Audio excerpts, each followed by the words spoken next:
It's been a long time since I've seen a clip like this, guys. I want you to look at this clip. So this is an Israeli spokesperson being challenged by Sky News, and the journalist has a clear agenda going on over here, talking about mass starvation in Gaza and so forth, lobs all sorts of claims in the direction of this Israeli spokesperson. Listen to the responses that are given and the exchange. It gets very heated very quickly, and you're not going to want to miss. There's a lot of good information coming out of here as well, but wowzers. So check out this clip. We'll watch it together, and then we'll talk about it. But first, hit that subscribe button over there in the corner. We'd love to stay in touch. Check this out. Let's speak now to the Israeli government spokesman, David Mencer. Good evening. And when your allies say the suffering of civilians in Gaza has reached horrific new depths, and when aid agencies say mass starvation is spreading across Gaza, do you find it difficult to come on here to defend that? Mark, let's start with the facts, not the fiction. In Gaza today, there's no famine caused by Israel. There is a man-made shortage, but it's been engineered by Hamas. That's the point, that's the end of the sentence, which you don't include. This suffering exists because Hamas made it so. Here are the facts. Here are the facts. Aid is flowing through the Gaza Humanitarian Foundation. Millions of meals are being delivered directly to civilians, and also coordinated shipments, food, medicine, raw materials, flour for bakeries and kitchens. Since May, over 4,400 aid trucks have entered Gaza, carrying flour and baby food, 2,500 tons of baby food, high-calorie nutrition for children, and vital medical supplies. Just yesterday alone, Mark, 2 million meals were handed out. In just weeks, now that's 1.4 million packages. So why then are more than 100 aid agencies? Israel is facilitating this aid every single day. The problem is not Israel. The problem is Hamas. Hamas loots the trucks. It blocks its distribution. It weaponizes hunger and deliberately endangers its own people. And right now, there are over 700 aid trucks sitting inside Gaza waiting for the UN to collect them. 700 aid trucks are right now waiting for the incompetent UN to come and collect them. Now, can I get a question in now? If you let me answer them, talking about 28 of your closest allies. We're talking about 100 aid agencies, not one, not two, all saying the same thing.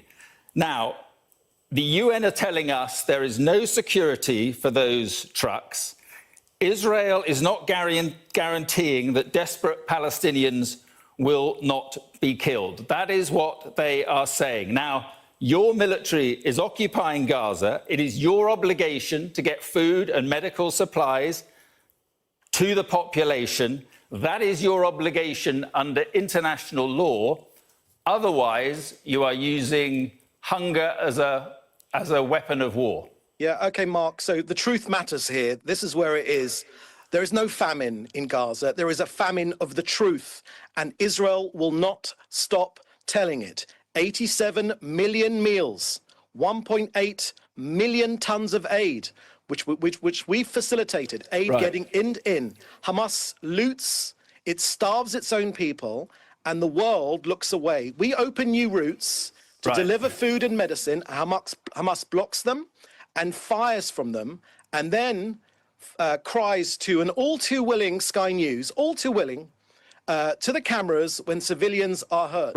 Why don't you provide security then? Why don't you provide security then for the UN to get those supplies into Gaza? You can't say, here's the point, you can't say on the one hand that the Gaza Humanitarian Foundation is now distributing the aid in Gaza, and then when it's a disaster with up to 1,000 people shot dead, you start blaming the UN. You start blaming the UN for causing hunger. I mean, it's simply nonsense. Hamas. The media shows pictures of hungry people, but won't say the words that matter. Hamas stole their food. Hamas caused their suffering. Hamas turned charity into $1 billion racket. Just like mafia, they steal the aid, they sell it on the black market, and they're hoarding it for their own terrorist fighters. recruiting killers with that money. So when we have disrupted that pipeline of theft, Hamas saw Israel as a threat to their business model, not their people's salvation. So we've attacked the terrorists while Hamas put civilians in harm's way. Right, and but who is being shot dead? Who is being shot dead? Who is being shot dead when people go to get the food?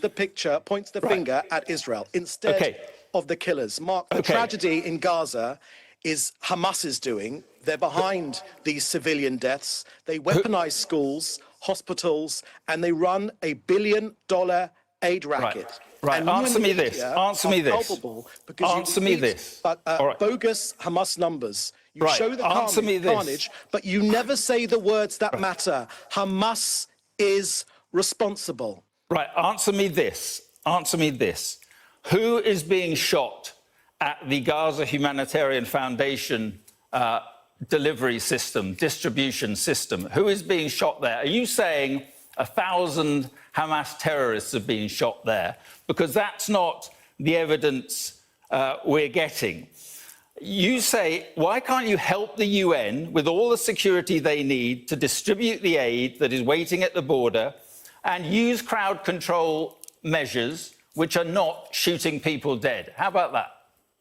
My gosh, Mark, aren't you a clever man for coming up with these great aid distribution? Just share with me your qualifications for dealing with Gazans exactly. Was it in the newsroom at Sky News when you repeat Hamas talking points? It's not a Hamas talking point. It's what UN. For a second. It's not a Hamas talking point. Hamas designed this war. They designed this killing. They wanted their own people to get shot. They fire at us from crowds. They kill their own people. Just today, the IDF released footage of tunnels full of food of Hamas terrorists living it up, stuffing their faces with their portly frames while their own people suffer. It's time for you to get weighed. Why do you keep saying answer this like in a childish way? Are you a journalist or are you a fantasist? Well, I'll tell you how it works. Let's get real here for a second. Let me tell you how it works. Which is doing I this, ask a question, and we will you get answer the food it, in, but and then it Hamas happens must stop stealing it. I'll tell you how it works. You're paid to answer the questions. I'm paid to ask them. Let me ask you another one. It's not just killing civilians in food queues, is it? It's not just the malnutrition. There's something else going on, which is the levelling of Gaza, the destruction of much residential property and infrastructure in Gaza. Why are you doing that? Because the mapping analysis shows now 92% of residential homes in Gaza are destroyed. Why is that happening? This was a war which Hamas designed, Mark. They designed it this way, specifically to cause as much damage to their own people as possible. Now, from Israel's point of view, we regard any harm to civilians as a tragedy, while this terrorist organization of Hamas, it is their strategy. They have designed this war to harm their own people. They systematically violate international law. They endanger innocent people, and they use them as human shields. And they can rely on Sky as night follows day to repeat the rhetoric. Israel, by contrast, makes every effort to prevent and minimize as much as possible harm to civilian population, including evacuating civilians from combat areas. Hamas and other terrorist organizations in Gaza, they actually work to maximize harm. Here's the point. Here's the point. People, all this deflection. Here's the point. Brutally. Because this destruction of residential homes, 92% of Gaza, when that is coupled with your defense minister's plan to put 600,000 Palestinians in a camp they cannot leave unless they want to emigrate, it looks to many people, not only outside Israel but also inside, as ethnic cleansing. Look, we've got very clear objectives in this war. Israel will always act within international humanitarian law. That word is offensive, to be blunt. Israel is trying to defeat the terrorist organization and what is the plan then? What is the plan for the population of Gaza going forward? What is the plan for the population of Gaza going forward then? If it's not the plan set out by your defense minister and endorsed the other day by your prime minister? No, there's a number of plans on the table, and none of them have been taken off the table. All options are open to us. The first thing plan is still on the table. That plan is still on the table. Mark, the first thing is we need to destroy this terrorist organization and get our hostages back. Yes, Mark, you haven't said that word. Our hostages, 20 of them are still alive. If Hamas released our hostages, laid down its arms, this conflict will be over in an instant. That maybe would upset you because that would mean the end of Hamas. But that is the future. That is the future. That is the good future for Gazans. It is a Gaza free from a terrorist organization. As for the future... Point. Let me just make a last point. If you are denying all what we say about starvation, what we say about the destruction in Gaza, what we say about the plan that is intended, why don't you let foreign journalists in? Why don't you allow us unfettered, unrestricted access to Gaza, as we get in most other war zones that I have been to, and many of the correspondents here have been to? Why are you not doing that?